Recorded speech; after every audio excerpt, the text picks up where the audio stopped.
documents concernant la commission de l'arbitrage jeudi soir. On nous a convoqués, donc on a eu le document vendredi 3 mai, donc 2 mai on signe le document, 3 on a convoqué pour rentrer tous les documents mercredi matin à 10 heures. Or que le règlement de commission de l'arbitrage, quand vous allez devant cette institution, il y a toute une série de règles qu'il faut respecter. Et il y a des délais, donc ça veut dire plus ou moins 8 jours après la signature d'acceptation de aller devant la commission de l'arbitrage. Donc on nous a dit que ça se passerait entre 17 et 21 mai, ce qui nous permettrait de nous mettre en ordre complètement. Ben voilà, toute cette règle, ça a été bafoué. La commission de l'arbitrage, ils ont pris la décision unilatérale de nous convoquer après 2 jours et choisir l'arbitre eux-mêmes. Malgré ça, nous, on a essayé de faire quand même impossible. On a réuni quand même toute une série de documents.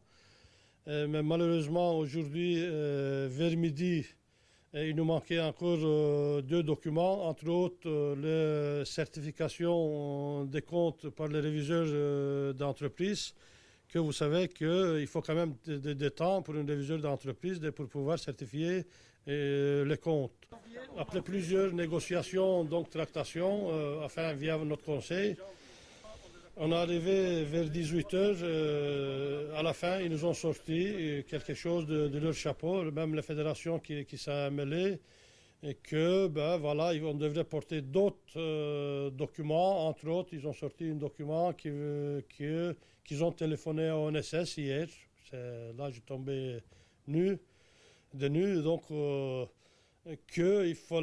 club il devait à peu près alentour de 6 000 euros d'amende à l'ONSS. Or que nous, on n'a jamais reçu un tel document, qu'on devrait aller fournir ces documents et entre autres les preuves de paiement de plan d'appurement de TVA. Or que, je peux vous montrer, j'ai le document là, au niveau de TVA, le club il a 2 attestations, une fait janvier 2013, absence de dette vis-à-vis de TVA, une le 7 mai pour le premier trimestre 2013, absence de dette à la TVA, donc on n'a absolument pas concerné. Malgré ça, donc on a quand même allé discuter pendant quand même 4 heures avec la fédération. Et là, on a vu vraiment la mauvaise foi, mais franchement, je suis outré par le comportement. Je pense qu'il avait déjà prévenu le club flamand, parce que bon, je ne vais pas rentrer dans les choses extra-communautaires ici. C'est le problème, le conflit avec NLMK qui vous a mis dans cette situation?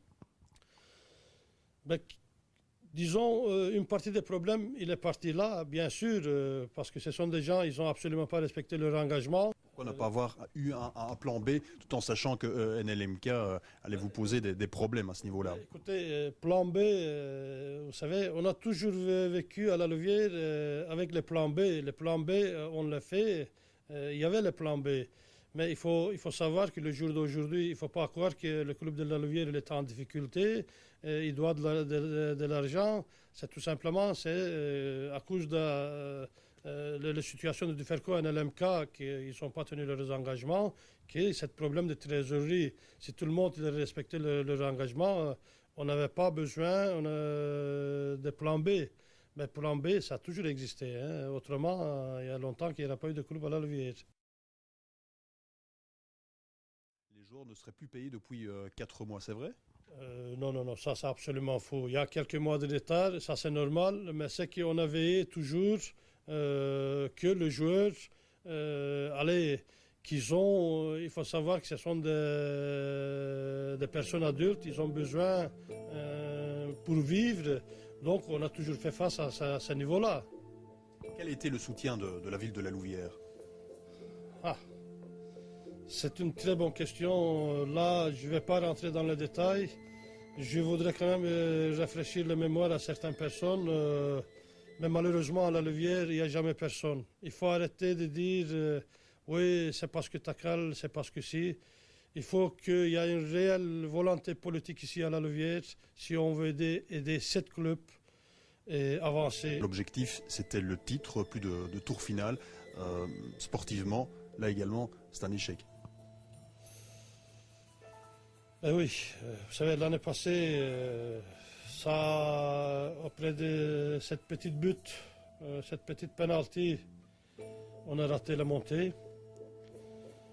Et cette année-ci, c'est vrai, à croire que c'était le destin. Je savais, je dis le titre, pas de tour final. Et malgré ce que je dis, je veux bien avaler ma parole 1 million de fois. Dieu que c'est pour les supporters, parce que je suis vraiment désolé pour ces gens-là. Pour ça, je me suis battu depuis 3 mois, même aujourd'hui. Donc, vous m'avez invité à 18h ici. À 18h, j'étais encore dans mon bureau, essayer de résoudre ce problème de licence. Mais le pot de fer contre pot de terre, et voilà le résultat. La saison prochaine, on peut s'attendre à un exode massif des joueurs. Comment voyez-vous justement l'avenir? Écoutez, la première question que je vais poser, c'est est-ce que mon avenir il est encore à la Louvière? Vu le comportement des gens vis-à-vis des clubs, ils ne m'ont pas encouragé à continuer. Ça, c'est la première question. Et deuxièmement, donc ça, j'ai retrouvé la réponse à cette question. Et on verra après. Donc, je pense qu'avant de parler de l'avenir, il faut parler de l'avenir des présidents. L'avenir des présidents à la tête de la Louvière, le jour d'aujourd'hui, il est incertain.